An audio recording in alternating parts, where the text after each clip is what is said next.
Hej Niels. Det her det er så vores samfundslæsaflevering for den her gang omkring økonomi. Nu går vi i gang. Nu går vi i gang. Yes.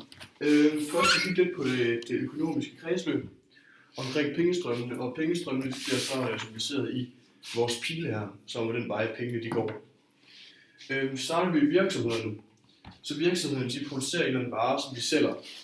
Og den her produktion, det gør, at de tjener nogle penge, og de her penge her går til investering i virksomhederne, som gør, at der bliver brugt nogle penge ud til arbejderne, som vi så også kalder forbrugerne. Og det er jo så også det, som kaldes som er løn, som går den her vej fra virksomheden ud til forbrugerne, skråstreg arbejderne. Virksomheden samtidig så betaler de også en vis del i skat til staten, også kaldet selskabsskat, så den vej går pengene også. Plus at virksomhederne kan opspare nogle penge i banken, som måske er så vigtigt i forhold til virksomhedens ofte, men det er meget af forbrugerne. Samtidig så har de en importkvote til udlandet, hvor fordi at virksomhederne de har brug for nogle flere varer, så har man brug for, at man har en vis import. Og når man har en import, så bruger man nogle penge for at købe de her produkter i udlandet. Og de penge, som man bruger på udlandet, de kommer ikke tilbage ind i det økonomiske kredsløb, som vi også lige vender tilbage til senere. Går vi så op og tager forbrugerne. Forbrugerne de har fået en eller anden løn fra virksomhederne, som de så har til sig selv, men en stor del af det skal gå som skat. Som vi også har en skattekvote i Danmark, som ligger på omkring de 40%, cirka deromkring, for en gennemsnitlig arbejder. Og den her skattekvote, det gør jo så, at hele den løn, som man har modtaget fra virksomheden, den kan man ikke bare gå ud og forbruge igen, fordi en del af det skal gå til staten. Yes. Samtidig så forbrugerne, de har også den mulighed, at de kan opspare nogle penge i bankerne. Og de her penge, der bliver opsparet i banken, igen ligesom ved udlandet, de går ikke tilbage i systemet, før man bruger opsparing igen. Så de forsvinder for et vist stykke tid. Og en stor del af det, som også der afhænger af det økonomiske kredsløb, det er, at forbrugerne de forbruger noget igen. Altså de penge, som bliver tjent i løn, de ryger tilbage igen til virksomhederne og selskaberne i form af deres købekraft i andre virksomheder. Så det er sådan det forløber med forbrugerne. Hvis man så tager staten de betaler også,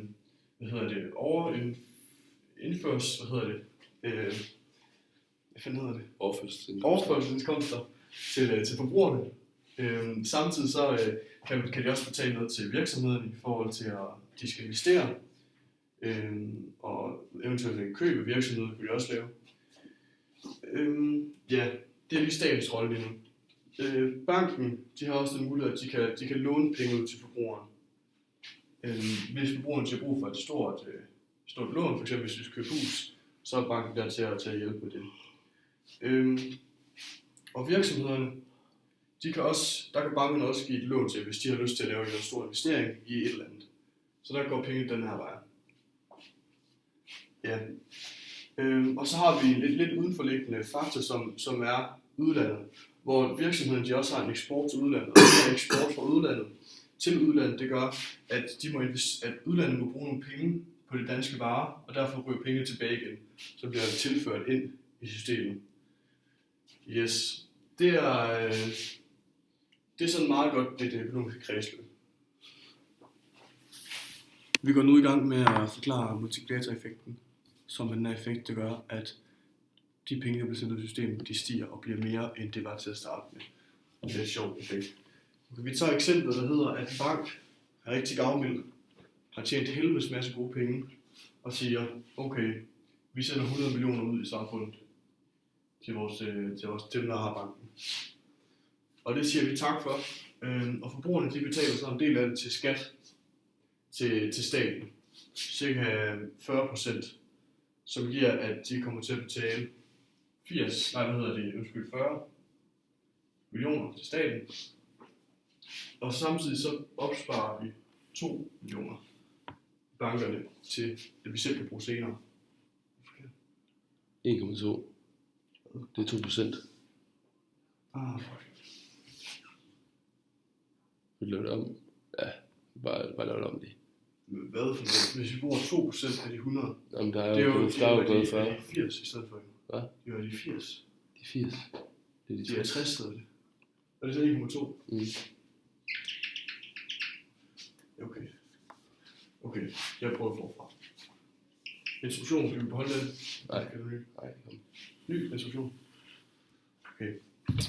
Vil du forklare multiplikatoreffekten som en effekt, der gør, at de penge, der bliver sendt ud i det økonomiske kredsløb, bliver mere end det, der bliver sendt ud til at starte med? Altså de vokser mere end start. Yes. Hvis vi tager et eksempel, som hedder, at en bank er blevet rigtig gavmild, har tjent en helvedes masse penge, aktier, obligationer, et eller andet, som gør, at de nu siger, vi vil betale 100 millioner ud til vores medlemmer, som er medlem af den her bank. Så bliver de 100 millioner sendt ud til forbrugerne, hvor forbrugerne så bliver nødt til at betale noget i skat, hvis vi har en skattegruppe på 40%. Det vil sige, at de betaler 40 millioner i skat af de her 100 millioner. Videre mere, så vil de betale 2%. Så siger vi, at de har en opsparingskvote på 2%, som er det her, man skal op i banken igen, og det svarer så til 1,2 millioner. Det vil sige, at der nu er 58,8 millioner, som de bruger på forbrug ude i virksomhederne. Et 8-tal.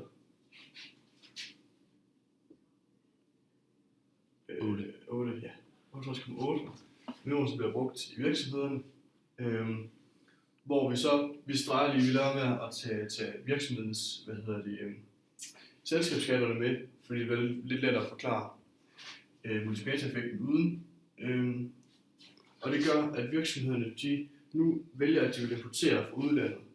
Og vi har en importkvote på 10%, som svarer til 5,88 millioner kroner går til udlandet. De går til udlandet, hvor vi så har noget tilbage i virksomheden, som bliver betalt tilbage til forbrugerne i form af, at de har øget deres produktion. 52,9. Og det er så 52,9% millioner, der går tilbage. Og de her millioner, der kommer tilbage igen, de kommer nu igen tilbage i systemet, som gør, at forbrugerne kan bruge dem. Det vil sige, at forbrugerne skal igen betale 40% i skat af de 52,9 millioner, som svarer til 21 millioner 170.000. 21 millioner og 170.000 kroner. Hvor de så igen betaler 2% til opsparing, til en opsparingskvote på 2%, som svarer til 0,64 millioner kroner. Og det beløb, som så er blevet opsparet til skat, det trækker sig fra de 52,9, som svarer til, at der bliver sendt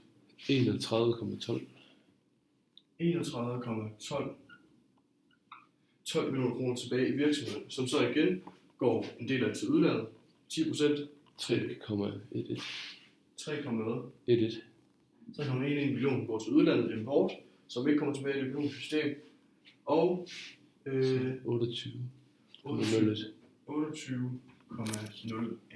millioner kroner går igen tilbage til forbrugerne. Og det her, det er jo så multiplikatoreffekten i, at de penge, de 100 millioner kroner, som oprindeligt blev sat ud til forbrugerne, de er nu vokset, så først så fik man de 100 millioner, og virksomheden de fik 58 millioner, plus de fik 31, og det kommer til at vokse hele tiden, det kommer til at stige. Og det er det, multiplikatoreffekten gør, at den på et tidspunkt kommer til at overstige de 100 millioner kroner. Så forbrugerne reelt får mere tilbage, hvis nu tager de 52,9 plus 28, og så kommer til at vokse, så får de mere tilbage end bare de 100 millioner, de fik til at starte med.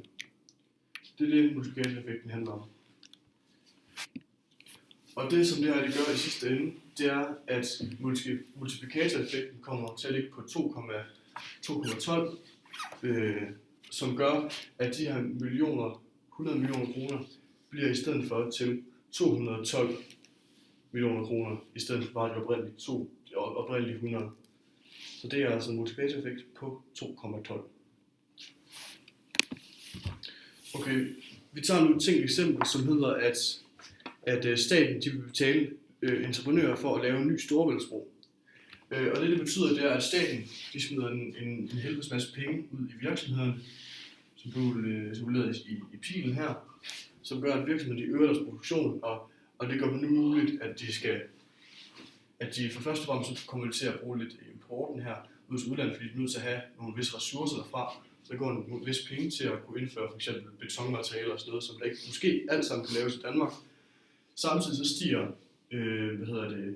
lønnen til de ansatte, fordi man nu bliver nødt til at ansætte nogle flere til at lave det her, og der skal nogle flere overarbejdstimer til for at lave det. Og det så gør, det er, at forbrugerne nu igen kommer til at bruge nogle penge til skat, til staten, og samtidig så bruger de måske en lille smule mere til banken. Det er ikke sikkert. Men det spændende er, at der nu kommer til, at den her stigning her, det gør, at forbrugspilen her tilbage til virksomheden, den bliver igen større, fordi at man har fået flere penge som forbruger og bruger flere penge i virksomheden igen. Så den samlede virkning i virksomheden er igen steget, så virksomhederne de bruger endnu flere penge, som igen fører til mere løn igen op til forbrugerne, til skat, lidt til bank, og udlandet kommer der også en vis penge til, som i forhold til kraft. Og det gør, at de kommer til at stå og virke sådan i, at virksomheden bruger nogle penge, som aflønner forbrugerne, som fører tilbage til skat, som de måske også lige bruger en del til banken på. Men igen så ryger tilbage til virksomheden, så den hele tiden den her multiplikatoreffekt, som tidligere forklaret, det bliver ved med at vokse. Okay, det næste eksempel det er, at der bliver lavet en landsdækkende skattelettelse, som gør, at man skal betale færre penge i skat, altså forbrugerne. Det der sker, det er, at forbrugerne de har en vis sum penge, og tidligere skulle de måske betale 40% i skat, men nu til december bliver den sat ned til 30%. Det betyder, at pilen her bliver lidt mindre, altså man skal betale mindre i skat. Det gør, at forbrugerne har større beløb til rådighed, og selvfølgelig går en lille smule ud til bankerne, men det er ikke så stor del. Men det store det er, at der bliver brugt en del flere penge i forbrug til virksomheden, som gør, at virksomheden nu kan udvide og har brug for flere folk og flere arbejdstimer for at kunne dække det her behov, som der kommer fra forbrugerne. Og det gør så også, at der igen bliver betalt flere penge i skat, og man kan også sige, at der måske er en lille smule mere import til udlandet. Men det er ikke det, der er vigtigt. Så forbrugerne har igen fået flere penge mellem hænderne i form af løn, som vi så igen skal betale mindre penge til i skat. Og igen betale en lille smule til bankerne, men det er ikke nogen stor del. Og det gør igen, at pludselig har man et større forbrug igen, som gør, at virksomhederne de smider flere penge ud til forbrugerne, og stadigvæk er der mindre skat, en lille smule til banken. Og så kommer det til at køre sådan her, at skattelettelsen det gør, at forbrugerne ikke bare får en omgang med flere penge til rådighed, men de får sådan den her effekt der, det bliver sådan fordoblet flere gange. Cirka fordoblet en gang, jeg tror. Men den stiger i hvert fald voldsomt i forhold til de penge, de har brugt. Man kan så sige, at staten den kommer til at tabe en masse penge på det her. Men det er måske ikke sådan, det kommer virkelig til at tage sig ud, fordi at forbrugerne nu får en større del løn, så er der også en større andel altså så er den blevet større. Hele forbrugernes løn er blevet større, og derfor kommer der også flere penge i staten, selvom det måske kun er 30% til 40%. Så er der stadigvæk kommet flere penge ind, men det er procentvis mindre af de her penge. Men fordi summen bliver større endnu, så kan det være, at det gør op for det. Nu vil jeg forklare lidt om prisdannelsen. Ja, det vi gør ved hjælp af et udbuds-efterspørgselsskema, som vi har her. Her har vi prisen, og her har vi mængden. Og så skal vi have to faktorer. Der er efterspørgselen, den kalder vi E, og udbuddet, som vi kalder U. Prisdannelsen hænger sådan sammen, at hvis for eksempel efterspørgselen den stiger, altså efterspørgselen den kommer til at ligge heroppe, jeg glemte at sige, at der hvor efterspørgselskurven og udbudskurven de møder hinanden, der har vi markedsligevægt, og det er den optimale handel, kan man sige. Men hvis så efterspørgselen den stiger, så så gør det, at markedsligevægten flytter sig hertil. Det vil sige, at efterspørgselen den har rykket sig herfra x0 til x1, og prisen den har rykket sig fra P0 til P1. Det vil sige, at hvis efterspørgselen stiger, så stiger prisen også. Og ved tilsvarende, hvis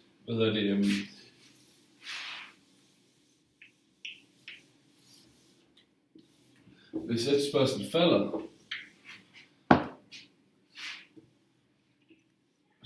falder, hertil for eksempel, så går markedsvægten herfra og hertil. Det vil sige, at efterspørgselen har rykket sig fra her til her, x0 til x1, og prisen den har også blevet mindre, så den er gået fra P0 til P1. Så hvis efterspørgselen stiger, stiger prisen, og hvis efterspørgselen falder, så falder prisen.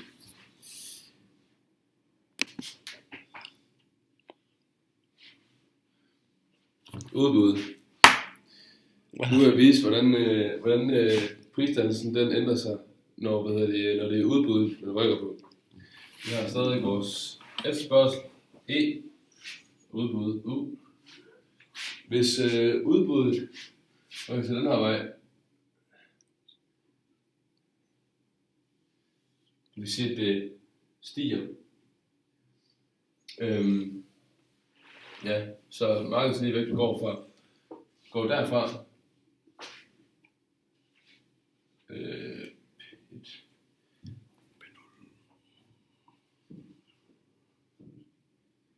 Det var noget her. Og hertil 1 og x1. Så er udbuddet steget, og og prisen er faldet. Så P0 er gået til P1, som er lavere, og x0 er gået til x1, som er større. Hvis udbuddet stiger, hvis udbuddet falder,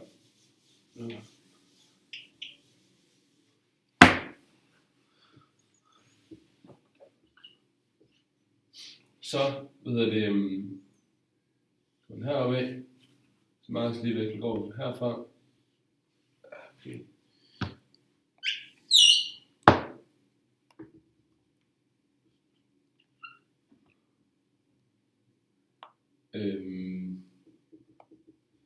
Hertil x1, så ændrer prisen sig fra P0 til P1. Vi kan så se, at den er steget. Nu vil jeg vise, hvordan en offentlig investering kan have effekt på prisdannelsen.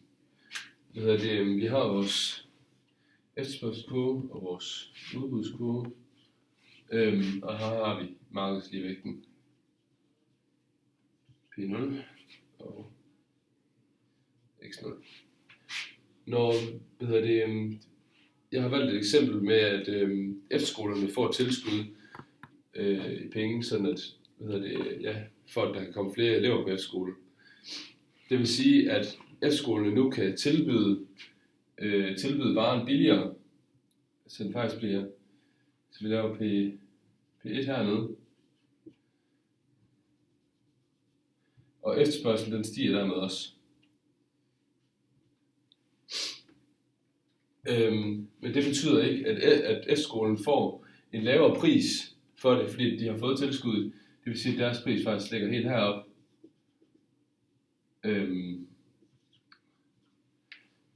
Det vil så sige, at vi har en ny udbudskurve her efter tilskuddet, og at tilskuddet det svarer til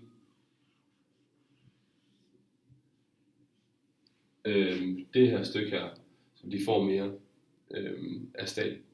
Og derfor vil udbuddet det vil også stige, fordi de nu får flere penge ind i systemet, og der vil dermed komme flere børn med skole, som var statens oprindelige mål. Nu vil jeg forklare lidt om, hvordan skattelettelser kan påvirke et bestemt marked. I det her tilfælde, der har danskerne fået en fantastisk skattelettelse, som har gjort, at de har fået mere råd til luksuriøse varer, som f.eks. Haribo-slik. Her har vi vores gamle udbudsefterspørgselskurve fra før skattelettelserne. Og vi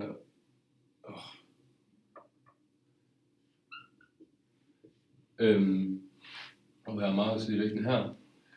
Nu har danskerne så fået flere penge mellem hænderne, og vil til at bruge dem på Haribo-slik. Derfor stiger efterspørgselen herudaf. Så nye efterspørgselskurve kommer til at gå her, og derfor kommer markedsligevægten til at være her. Det vil sige, at markedsligevægten har flyttet sig fra P0, X0 til P1, X1. Det er simpelthen, og her kan vi så også se, at prisen stiger. Det er fordi, at danskerne de er villige til at give flere penge for varerne og købe mere. Fordi at man altså opsøger den her markedsligevægt. Nu vil jeg fortælle lidt om, hvordan et prisloft kan have en effekt på den her udbud-efterspørgselskurve model. Jeg har valgt et marked, der hedder skolefritidsordninger, hvor vi har efterspørgsel og udbud, hvor vi har her markedsligevægten P0, X0. Det her det er simpelthen prisen, som den er nu, for at markedsligevægten går op. Det vil sige, at alle dem, der gerne vil have deres barn i SFO, de betaler til den pris, og så får de det. Nu kommer der så et prisloft, for at der er flere, der kan få deres børn i SFO. Det vil sige, at vi har noget, der hedder P-Max, som kommer til at gå her. Det vil sige, at efterspørgselen den stiger rigtig meget, mens udbuddet det falder rigtig meget, fordi at man simpelthen ikke kan gøre det til de penge, og man bliver nødt til at fyre folk og så videre. Så her har vi X1 og X2. Og det vil så sige, at det kan godt være, at der er flere, der får råd til at få deres børn i SFO, men der er en rigtig lang kø af folk, der venter på at få deres børn i SFO. Så det kan godt være, at der er flere, der kan betale det, men der er også rigtig mange, der ikke får stedet deres ønsker om at komme i SFO, selvom mange af dem måske var villige til at betale en højere pris. Tak.